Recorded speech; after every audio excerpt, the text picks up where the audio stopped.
sa ating solar payong. Ibig sabihin yan, tinatapos na naman tayo solar setup dito sa San Pascual. Yan, 6 kilowatt hybrid na SunGrow, yung combiner box natin, and then ito naman yung ating Dynas Power Brick, yung favorite natin battery syempre. So yan, nandito yan sa isang part ng garahe ni Bossing. So check natin load ni client. Yan, alas 12 na, check natin. Yan. So ngayon, yan, nasa 93% tayong battery. So meron tayong production na 4.26. Yan, napakalakas. So yan, pinacharge sa battery yung 3 kilowatt, then may load si client na yan, 1.3. So wala pa rin tayong kinukuha sa Meralco.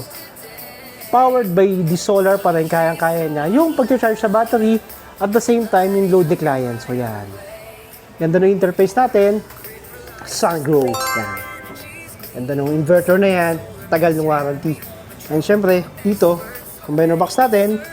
Check natin.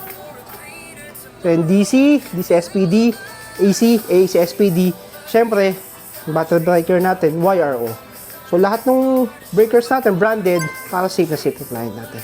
Napakalinis ang loob na yan. Yan. Then yung ating battery, Dynas. Yan. Dynas Power Brick, 51 volts, 280 Ah. So yan, nandito yan sa isang part ng garahe ni Bossing para well ventilated. So doon dumaan yung ating mga AC and DC. So yan, napakalinis dito sa part na yan. Yan. Yun, doon pumunta. And then, doon tayo nag-tapping ng ating AC. So, yan, napakalinis dito sa garahe. Nandito yung isang setup natin. Yan. Ay, sama natin ngayon. Yan, Leo, saka si Noel. Ito yung ating 12 pieces na solar panel, 620 watts. Total of 7.44 kilowatt peak. So, dyan natin nilagay yung solar panels. Nakakapuno naman siya ng battery. So, noong unang araw, mga bandang alas 12, napuno na yung battery ni client. So, at the same time, kaya pa rin paganahin ng mga loads doon sa loob ng bahay. So, yun yung maganda, dapat mapuno ng solar panels yung battery mo para meron kang gamitin sa gabi. So, yan, mga alas 3 o alas 2 tayo nakapunta dito sa site, and then natapos naman natin dito. One day installation lang. So, dyan natin nilagay mga bandang garahe. Since one story yung ating client, so yan, inaabot na lang doon sa ating mga kasama sa taas yan. So, iaabot na lang natin, ganyan yung kalaki ng ating solar panels. 1.1 by 2.4 meters yan. Yan, napakalaki. Halos isang pinto na yung ating mga solar panels yan. Nakita natin, rounding rod. Baon na baon yan. Yan, okay. Ganda ng location dito. Malapit doon sa ating setup. Yan. Siyempre, para safe na safe tayo. So, yan, nagzi-zero siya. Almost zero, 5 watts, 7 watts, 9 watts. So, yan, medyo malayo lang yung metro ni client. Nandun pa yung property natin. So, pero yan, oh, nakikita nyo. Almost zero. 10 watts, 11 watts, yung ating reading. Yan. Yung isa pa natin checking. Yan. Okay na okay.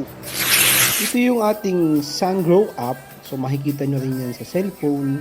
So, makikita nyo dito, ito yung production sa solar panels na pupunta sa battery. So, ganyan, nung nirecord natin to, umaga pa. So, nagtutulungan yung solar panel tsaka battery. Hindi kasi naubos ni client ng kanyang battery. So, tumutulong pa siya para doon sa load na bahay. 910 watts, 600 sa solar panels, 300 sa battery. So yan, makikita mo dito yung production, yung mga summary, kung ano yung kinuha mo sa grid, kung ano yung kinuha mo. So makikita mo dito, ito yung state of charge, pataas siya. And then ito naman yung solar production. So makikita mo dito, wala siyang kinuha sa Meralco nung time na yan, nung pagka-commission natin. So yan yung graph niya, makikita mo dyan yung mga information. So anong oras na puno yung battery, oras siya nag-drawdown. So makikita mo lahat dito sa app. Yun naman yung kagandahan talaga ng mga inverter ngayon. Lahat sila may online monitoring na. Yan, makikita mo yan dito para sa bell curve. Bababa sa una, pataas hanggang bumaba na bandang hapon. Ganyan yung usual na harvest pagka naka-solar panel ka na. Yan, makikita mo lahat dyan sa ating SunGrow app. Yan. Basta meron kang internet, ma-access mo yan.